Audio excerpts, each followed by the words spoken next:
예, 안녕하십니까. 여러분들의 백만장자입니다. 사랑합니다, 여러분. 예, 9월의 마지막 주가 시작이 되었습니다, 여러분. 자, 그런데 오늘 여러분들께 제가 재미있는 거를 하나하나 알려드리겠습니다. 재미있는 거 하나하나 알려드리겠는데, 지금 세 가지가 증시가 지금 바닥이라는 신호가 나오고 있다라는 거, 그 세 가지 알려드리면서 지금 어떤 변화가 있는지, 그리고 국내 증시가 여러분 지금 G20개국 중에 최고로 많이 빠졌다라는 거 여러분께 말씀을 좀 드리면서 지금 어떤 변화가 급격하게 일어나고 있는지 그거 여러분들에게 전달을 좀 드리도록 하겠습니다. 우리나라 증시가 미국의 초긴축 펀치를 정통으로 얻어 맞았죠. 예, 달러화 기준 주요 20개국 G20이죠. 가장 가파른 하락세를 기록한 국내 증시는 1년 만에 시가총액의 3분의 1이 사라졌습니다. 예, 3분의 1, 시가총액의 3분의 1, 예, 엄청나죠. 그래서 킹달러 여파로 외국인들의 셀 코리아가 가속화되는 가운데 증시 예탁금이 2년 전 수준으로 하락을 하면서 지금 개인 투자자들도 드디어 백기를 들고 짐을 싸고 있습니다, 여러분. 개인들이 백기투항하고 있다. 예, 뭐가 가까워지고 있다라는 거 여러분 아시겠죠?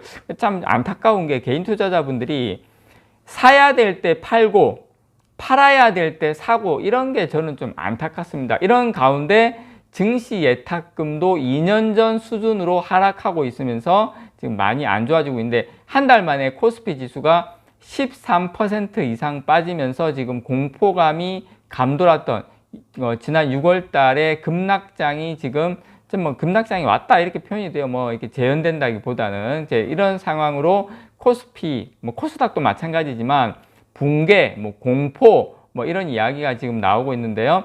금융당국은 지금 아직까지 이렇다 할 증시 안정 대책을 내놓지 않고 있습니다. 물론 고민은 하고 있는 걸로 알고 있습니다. 그래서 이미 초토화 됐는데 다들 아시는 것처럼 당국이 아직까지 그냥 신용융자 담보 비율 유지 의무 완화, 불법 공매도 규제 강화, 자사주 매입 한도 완화 이런 이게 대책도 아닌 대책만 지금 내놓고 있는 이런 상황이다라는 거 여러분께 지금 말씀을 좀 드리고 싶고요. 지금 코스피 같은 경우에 23일 2290으로 장을 마쳤죠. 작년 7월 6일에 사상 최고치인 3305 이걸 기록한 지 14개월 만에 30%의 급락을 맞았습니다. 시총으로 보면 2400조 가까이에서 지금 1800조, 예, 정확하게 509조가 날아갔습니다. 509조. 예, 이거 509조에 진짜 100분의 1만 저한테 주신다면 제가 정말 멋지게 한번 살려볼 수 있는데, 어쨌든 코스피 대장인 삼성전자급 기업 1.5개가 증시에서 날아간 겁니다, 여러분. 참고로 이 정도다. 자, 지금 국내 주식시장만 유독 지금 외부 변수에 상당히 취약한 모습인데요. 대신증권, 블룸버그 이런 쪽에 보면 올해 초부터 22일까지 G20 국가 주요 증시 지수의 달러 표시 환산 지수를 비교한 결과 코스피는 33.58% 하락을 하면서 가장 큰 낙폭을 기록을 했습니다. 여러분 보시면 아시아에서도 일본 같은 경우에 24.4%, 중국도 많이 빠졌네 어쩌네 이렇게 하는데 24.8%, 그러니까 25%를 안 넘었어요.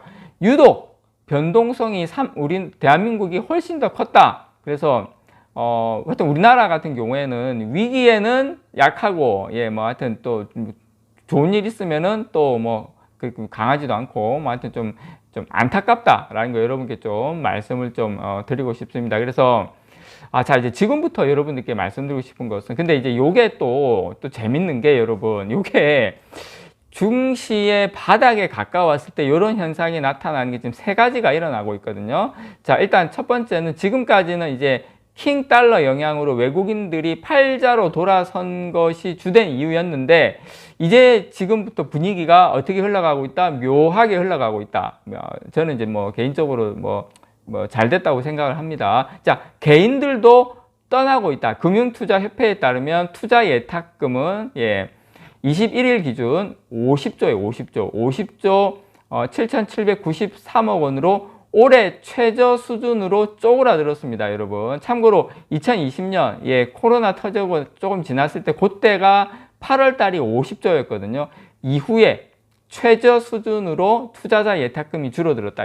증시에서 투자자 예탁금이 줄어들었다는 거는 그만큼 증시를 많이 떠나고 있다는, 예비 자금이 떠나고 있다는. 근데 이제 50조가 예전에 비하면 50조는 엄청 많은 거예요. 근데 이제 워낙 금액이 많이 올라갔다가 지금 빠지고 있다 보니까 그만큼 또 증시가 좋아지면 제가 봤을 때 이거 증시 예탁금 100조 넘어갑니다. 이번에 안 좋아서 50조인데 예전에는 뭐 20조 대, 뭐 10조 대 후반 막 이랬거든요. 근데 지금은 워낙에 이제 사람들이 이제 주식 투자에 대한 그게 기본적으로 예전보다 많이 깔려 있다 보니까 어쨌든 투자자 예탁금은 예전에 비해서 많이 줄어들고 있다. 그거 이렇게 말씀드리고 싶고요. 그리고 물론 뭐 금리 인상에 대출을 갚거나 뭐 예금 등으로 눈을 돌린 것도 이유라고 봐요. 왜냐하면 예금 이자가 높고 대출 금리가 높고 하기 때문에. 그리고 신용거래 융자 잔액 역시 22일 18조 9,134억 원으로 코로나19 이후 최저 수준이다. 자, 신용융자 잔액도 최저 수준이다. 이게 근데 여러분,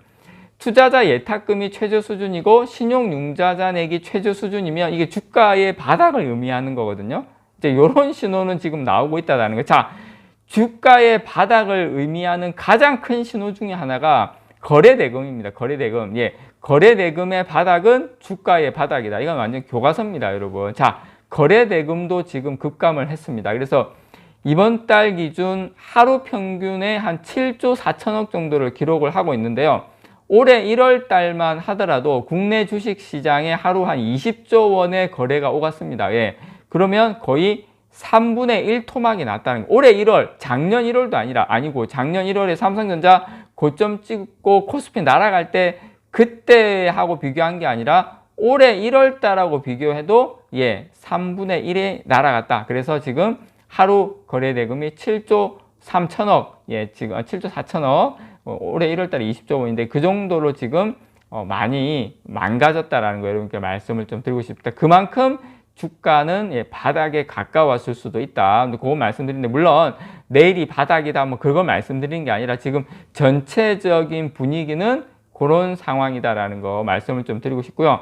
저는 요런 상황에서 조금 더 이제 금융 당국에 좀 부탁을 좀 드리자면 지금 코로나 때 여러분 대표적으로 코로나 때 증시안정펀드가 대표적인데 코로나19 확산 초기에 정부는 총 한 30조 원 규모의 채권, 증권시장 안정펀드 이런 지원을 통해서 증시를 부양한 적이 있어요. 한 30조 원 정도 해가지고 그때 이제 금융위원회 역시 이제 증안펀드나 뭐 공매도 제한 등 기존 대책을 지금 염두에 두고 있다고 하는데 그래서 새롭게 뭐 요 정도 30조까지는 아니더라도 뭔가 이렇게 시장에 뭐 이렇게 우리 이렇게 뭐 하고 있다. 우리 지금 증시 좀 올리기 위해서 노력하고 있다. 뭔가 그런 모습 뭐 좀 이렇게 좀 뭔가 이렇게 하는 좀 행동 이런 게 좀 시장에 대한 안정을 좀 더 좀 보여주는 그런 모습이 필요하지 않나 그렇게 생각을 합니다. 그래서 이제 뭐 이렇게 아무것도 안 하는 것보다는 일단 좀 유동성 문제가 생기면 뭐 증시 안정 펀드라든지 뭐 공매도 문제라든지 뭐 제한 조치 이런 것이라든지 이런 걸 이렇게 좀 하면서 정부도 적극적으로 나서면 이 정도까지 망가졌겠는가 G20 뭐 중에서 최저까지로 내려갔겠는가 이렇게 좀 생각을 해보게 되고요. 한편으로 생각하면 그만큼 기회가 또 크게 왔다라고도 생각을 할 수 있겠죠. 그래서 제가 말씀드린 것처럼 뭐 하루 거래 대금, 그 다음에 신용거래 융자 잔액, 그리고 이러한 것, 투자자 예탁금 이러한 것들이 지금 최저 수준으로 거의 내려갔다는 것은 다시 한번 말씀드리지만 증시의 저점이 다가오고 있다라는 거 지표상으로 여러분께 제가 말씀을 좀 드립니다. 이상 여러분들의 백만장자였습니다. 사랑합니다, 여러분.